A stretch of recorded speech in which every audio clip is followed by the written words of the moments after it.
Good night friends.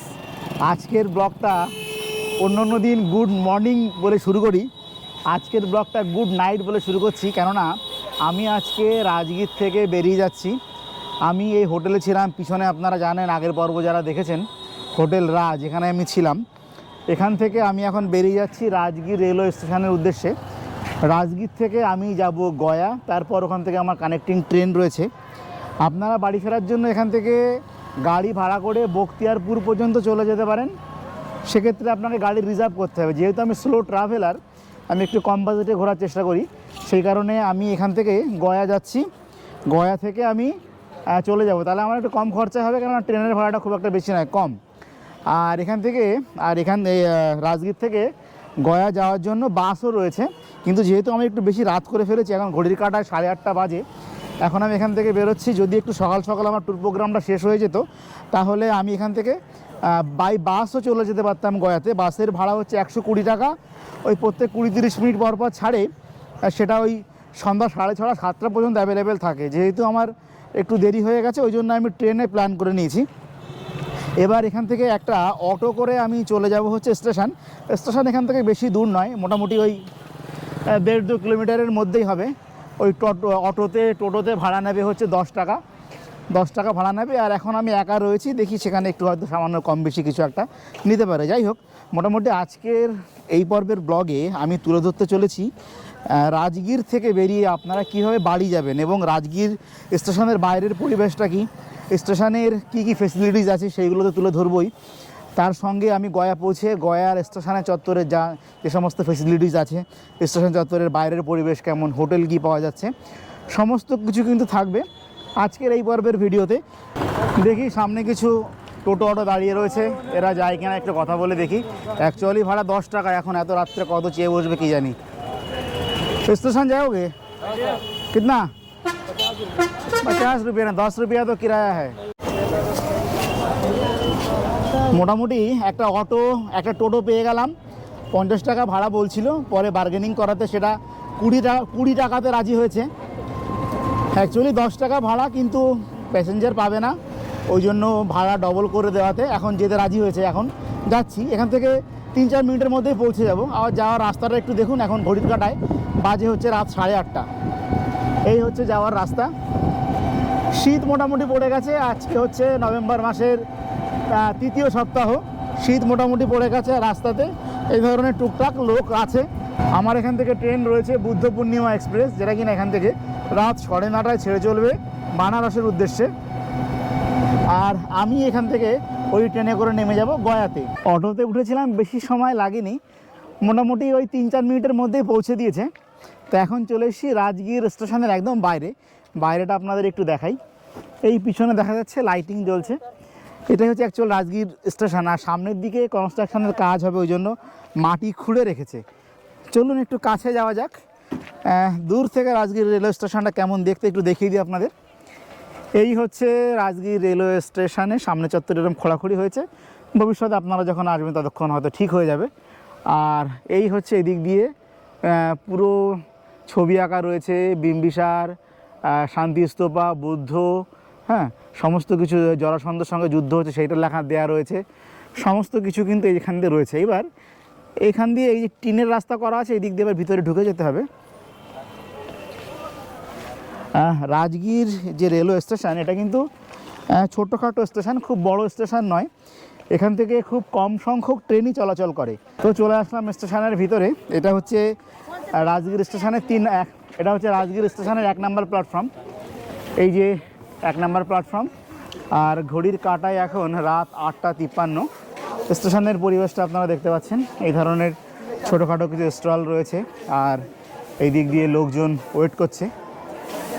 এবার দেখি কোন প্ল্যাটফর্মে ট্রেনটা দেবে, ইনকোয়ারিতে গিয়ে একটু খোঁজ নিয়ে নিই। আর এখানে অন্য কী কী ফেসিলিটিস আছে এই প্ল্যাটফর্মে, সেগুলো একটু তুলে ধরার চেষ্টা করি আর কি। এই সমস্ত লোকজন সব শুয়ে রয়েছে, ঘুমাচ্ছে, কখন ট্রেন দেবে তার অপেক্ষায়। আর এইদিকে রয়েছে হচ্ছে এই ধরনের বুকিং অফিস, যেখান থেকে কিনা টিকিট বুকিংগুলো সমস্ত কিছু হচ্ছে। আর এই সাইডে ভেন্ডিং মেশিন লাগানো রয়েছে। হ্যাঁ, টিকিট যে যার টিকিট নিজে নিজে করে নিতে পারবে। আর আমি একটু ইনকোয়ারিতে একটু শুনে দেখি কখন ट्रेन देवे। बुद्ध बुद्ध बुद्ध पूर्णिमा एक्सप्रेस कितने नंबर प्लेटफॉर्म में आएगा? कहाँ पे आएगी, कौन सा प्लेटफॉर्म में है? अभी तो खबर नहीं हुआ है, अगला स्टेशन से खबर होता है तो बताइए। लेट कर रहा है क्या बुद्ध पूर्णिमा? बुद्ध पूर्णिमा क्यों से आती है? हाँ, बुद्ध पूर्णिमा क्यों से आती है? यहाँ से नहीं छूटता है, यहाँ तक नहीं छूटता है। क्यूल से आता है। लेट कर रहा है क्या ट्रेन अभी? तिलैया आई है अभी, अच्छा, कितने देर लग जाएगा? लगभग आधा घंटा लगता है। 1 घंटा लग जाएगा। फिर तो आधा घंटा लेट। हाँ हाँ हाँ, 1 घंटा। তো বুদ্ধ পূর্ণিমা এক্সপ্রেস আগে এখান থেকে ছাড়তো, কিন্তু এখন এখান থেকে ছাড়ে না, ট্রেনটা দূর থেকে ছেড়ে আসে। এখনও যা বলছে এখনও 1-1.5 ঘন্টা মতো আসতে সময় লাগবে। এবার কোন নাম্বার প্ল্যাটফর্মে দেয় সেটাই দেখার বিষয়।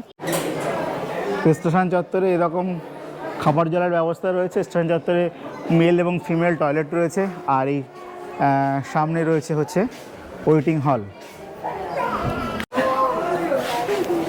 পিছনে ওয়েটিং হল। এটা এর ভিতরে গেছিলাম, কিন্তু ভিতরকার পরিবেশ খুব একটা ভালো নয়, নোংরা রয়েছে এবং অনেক লোক ওয়েট করছে, মেঝেতে শুয়ে রয়েছে, ফ্লোরে শুয়ে রয়েছে।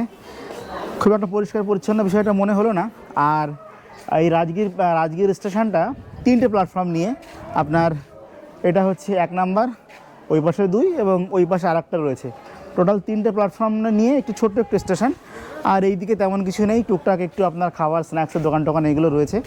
তো যাই হোক, মোটামুটি আমি আর ওয়েটিং রুমে বসলাম না, এরম জায়গাতে ফাঁকা পেয়ে গেছি আমি। এখানে কিছুক্ষণ বসে মোবাইল ঘাটাঘাটি করি, আর ট্রেন অ্যানাউন্স হলে যে নাম্বারে ট্রেন দেবে সেখানে চলে যাব।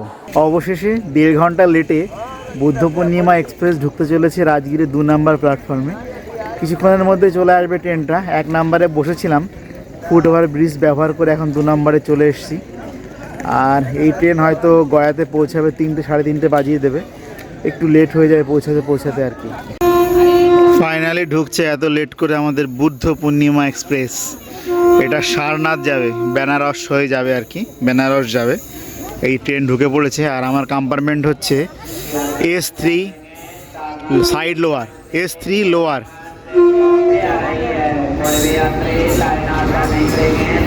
চল, ঢুকে গেল আমাদের বুদ্ধ পূর্ণিমা এক্সপ্রেস।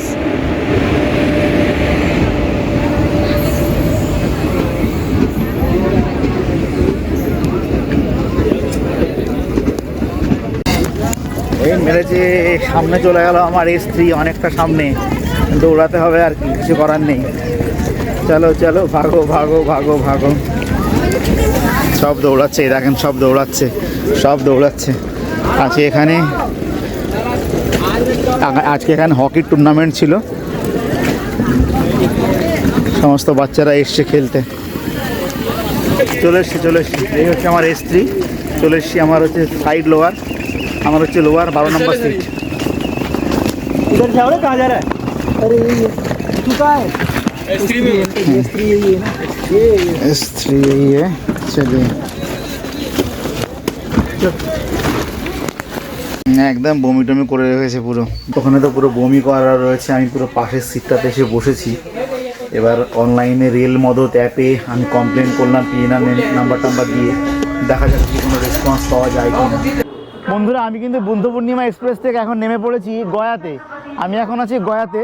তো কালকে রাত্রের ঘটনাটা একটু বলে দিই। আমি ওই যে রাত্রে রেল মদত অ্যাপে রেলের কমপ্লেন করেছিলাম, ওরা আমাকে ফোন করেছিল। পরে ফোন করে আমার সমস্যাটা শুনলো, শোনার পর বলল যে আমাদের ট্রেনে তখন কোনো অনবোর্ড কোনো সার্ভিস ছিল না।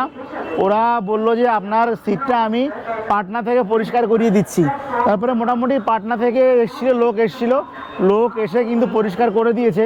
মোটামুটি এই তথ্যটা দেওয়ার একটা উদ্দেশ্য হচ্ছে, আমার ট্রেন চলাচল করার সময় এরকম কোনো সমস্যায় পড়েন, আপনারা কিন্তু রেল মদত অ্যাপের কিন্তু সাহায্য নিতে পারেন। আমি কিন্তু রেল মদত অ্যাপে সাহায্য নিয়ে কিন্তু ওরা পরিষ্কার করে দিয়েছিল, এবং বিভিন্ন ধরনের কমপ্লেন ওখানে করলে ওটা সলভ হয়ে যাবে, যেটা কিনা আমি বুঝতে পারলাম। আর যাই হোক, মোটামুটি আমি এখন চলে এসেছি গয়া রেলওয়ে স্টেশনে। আমার পিছনে যারা দেখতে পাচ্ছেন, এটা হচ্ছে গয়া রেলওয়ে স্টেশন। তো চলুন এখান থেকে গয়া রেলওয়ে স্টেশনটা আপনাদের একটু ঘুরিয়ে দেখাই, আর গয়া রেলওয়ে স্টেশনের বাইরের পরিবেশটাও একটু আপনাদের সামনে একটু তুলে ধরি। তো এখন হাঁটতে হাঁটতে চলে এসেছি গয়া রেলওয়ে স্টেশনের একদম বাইরে। আপনাদের বাইরের পরিবেশটা একটু দেখিয়ে দিই। এখানে গয়াতে কিন্তু আগে আইআরসিটিসি রিটায়ারিং রুম ছিল, কিন্তু এখন আইআরসিটিসির কোনো রিটায়ারিং রুম গয়াতে নেই।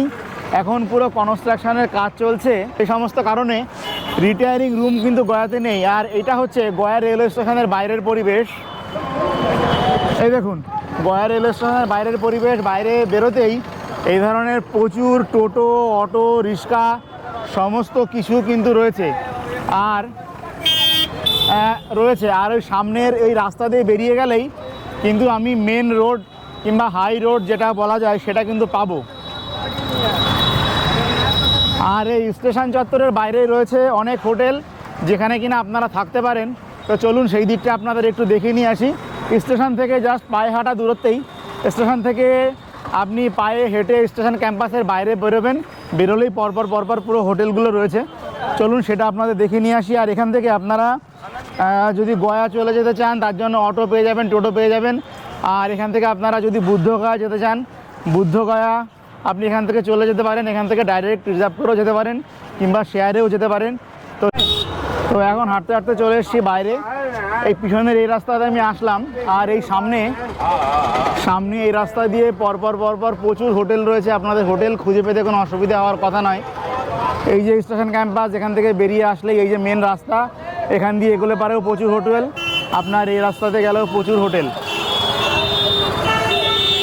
সমস্ত ধরনের হোটেল, রেস্টুরেন্ট কিন্তু আপনারা পেয়ে যাবেন এই চত্বরে। আর এখান থেকে কিন্তু গাড়ির সার্ভিসটাও ঠিকঠাক আছে। আপনারা এখান থেকে সমস্ত গাড়ি পেয়ে যাবেন, গয়া যাওয়ার জন্য, বুদ্ধগয়া যাওয়ার জন্য সমস্ত গাড়ি পেয়ে যাবেন। আর আমি কিন্তু গয়া এবং বুদ্ধগয়া কীভাবে গেছিলাম, বুদ্ধগয়া কীভাবে ছিলাম সে সমস্ত নিয়ে কিন্তু আলাদা কিন্তু একটা ভিডিও বানিয়ে রেখেছি, আপনারা চাইলে কিন্তু সেটাও দেখে নিতে পারেন। আর এই স্টেশন চত্বরের বাইরেই রয়েছে প্রচুর খাবারের দোকান, রেস্টুরেন্ট রয়েছে। তো আমি ঠিক করলাম এবার সকালের খাবারটা এর মধ্যে যে কোনো একটা রেস্টুরেন্ট থেকে খেয়ে তারপর আমি আজকে ট্রেনে উঠবো। তো এখানে একটা মিষ্টির দোকানে চলে এসেছি, এটা হচ্ছে কেসার লাই, এখানকার খুব বিখ্যাত মিষ্টি। আমি বললাম এক পিস দেওয়ার জন্য, টেস্ট করে দেখবো, আমি কখনো খাইনি এই খাবার আগে, দেখি এক পিস দিন দাও। किससे बनता है ये? এটা হচ্ছে কেসার লাই, এই যে किससे बनता है ये? राम মাওয়া সে, আচ্ছা মাওয়া সে আচ্ছা মাওয়া দিয়ে তৈরি হয়। এই হচ্ছে কেসার লাই, দেখতে হচ্ছে এইরকম। এবার খেয়ে টেস্ট করে দেখা যাক, দেখি কেমন।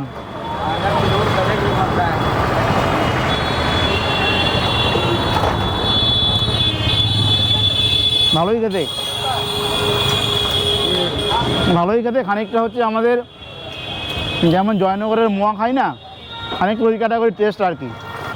এদের এখানে বিভিন্ন রকমের মিষ্টি পাওয়া যাচ্ছে এবং ভিতরে তিলকুট তৈরি হচ্ছে। তিলকুট তো হচ্ছে এখানকার বিখ্যাত একটা খাবার, বিহারে যারা থাকে সকলে খুব পছন্দ করে। তিল অ্যাকচুয়ালি কুটে কুটে তৈরি হয়, এই জন্য নাম হচ্ছে তিলকুট। আমি তিলকুট তৈরির প্রসেসটা আপনাদের একটু দেখিয়ে দিচ্ছি।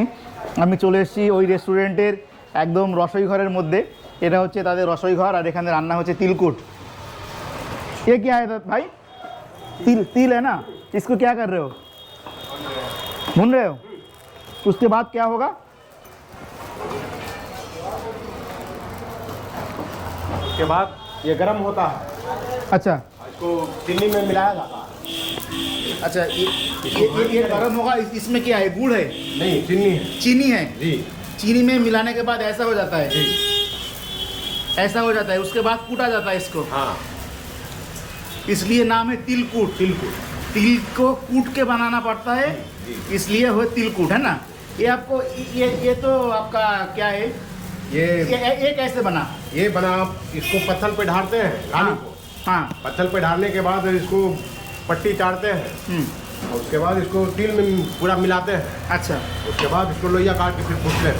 করতে এটা হচ্ছে চিনির গোলা এখানে করে রেখেছে। এর সাথে এই তিল মেশালে পারে হয়ে যাচ্ছে এরকম মন্ড, সেইগুলোকে আলাদা করছে। इसको बाद में आप कूटेंगे? आप कूटेंगे, আচ্ছা देखिए कूटते हैं। আচ্ছা, দেখুন তিল কি করে কোটা হয়, দেখুন ওই তো এই যে দেখুন তিলকুট রেডি হয়ে গেল। তিলকুট হ্যাঁ, এই প্রসেসে কিন্তু তৈরি হয়, এই প্রসেসে তৈরি হয়। এখানে তৈরি হচ্ছে, এখানে এরম ভাজছে, এখানে মাখাচ্ছে, এখানে চিনি স্রাব দিচ্ছে, এখানে ঠান্ডা করছে। তো আপনারা গয়া আসলে, বিহার আসলে কিন্তু অবশ্যই তিলকুট কিন্তু আপনারা ট্রাই করবেন তিলকুট, কিন্তু খেয়ে দেখবেন। এদের কিন্তু সরি এদের কিন্তু খুব ফেমাস খাদ্য, ফেমাস খাবার, ফেমাস মিষ্টির মধ্যে পড়ে এই তিলকুট। আর গয়া রেলওয়ে স্টেশনের বাইরে যে সমস্ত হোটেল রয়েছে এই হোটেলগুলোর রেট মোটামুটি 1000, 1200, 900 এরকম ক্যাটাগরির হোটেল রয়েছে। আপনারা দরদাম করে নেবেন এই সমস্ত জায়গাতে। আইডি কার্ড অবশ্যই লাগবে, আইডি কার্ড নিয়ে থাকবেন। আর মোটামুটি আজকের এই পর্বের ভিডিওতে আপনাদের কথা দিয়েছিলাম আমি গয়া রেলওয়ে স্টেশনের বাইরেটা দেখাবো এবং তার সঙ্গে সঙ্গে রাজগীর রেলওয়ে স্টেশনের বাইরেটা দেখাবো। তো আশা করা যায় মোটামুটি আমি এইটুকু আপনাদের সঙ্গে তুলে ধরতে পেরেছি। তো আজকের মতো এই ভিডিওটা কিন্তু এখানেই শেষ করলাম।